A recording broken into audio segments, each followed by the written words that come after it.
নেত্রকোনা পৌরসভার কর্মী ইজ্জত খান রানাকে জমি নিয়ে বিরোধের জেরে মারপিট করেছে প্রতিপক্ষের লোকজন।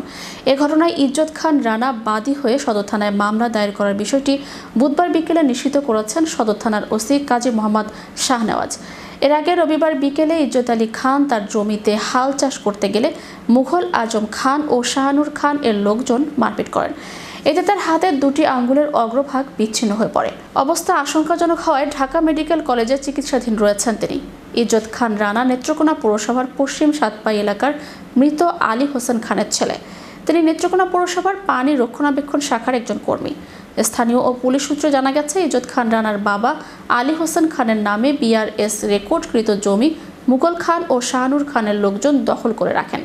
পরে জমির রেকর্ড সংশোধনের জন্য শাহানুর খানের চাচাতো বোন সালেহা বেগম নেত্রকোনা আদালতে 2008 সালে মামলা দায়ের করেন।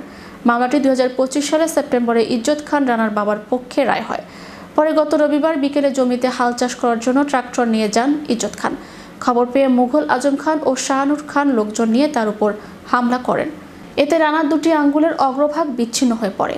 পরে স্থানীয় লোকজন তাকে উদ্ধার করে নেত্রকোনা আধ সদর হাসপাতালে নিয়ে গেলে কর্তব্যরত চিকিৎসক তাকে ময়মনসিংহ মেডিকেল কলেজে প্রেরণ করেন।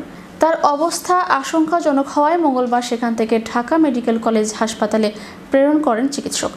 এ ঘটনায় মঙ্গলবার রাতে ইজ্জত খান রানা নিজে বাদী হয়ে নেত্রকোনা সদর থানায় মামলা দায়ের করেন। শাহানুর খান বুধবার বিকেলে মোবাইল ফোনে জানান, ইজ্জত খান রানা যে জমিতে হাল চাষ করতে গিয়েছিল সেটি তার চাচাতো বোন সালেহা বেগমের। সেই জমি একাধিকবার কয়েকজনের কাছে বিক্রি হয়েছে। ইজ্জত খান এবং সালেহা বেগম সম্পর্কে চাচাতো ভাইবোন। বেগমের বাবার ভাগের জমি ইজ্জত খানের বাবার নামে রেকর্ড হয়। সেই রেকর্ড সংশোধনী মামলা দায়ের করলে সেটি প্রত্যাহার করে সত্যের জন্য পুনরায় মামলা করেন। এখানে মারপিট তেমন কিছু ঘটেনি। ইজ্জত খান ট্রাক্টরের মধ্যে হাত লাগিয়ে তার আঙ্গুলের কিছু অংশ কেটে যায়। নেত্রকোনা সদর থানার ভারপ্রাপ্ত কর্মকর্তা ওসি কাজী শাহ বলেন, ইজ্জত খান রানা আঙ্গুল কাটার ঘটনায় মামলা হয়েছে।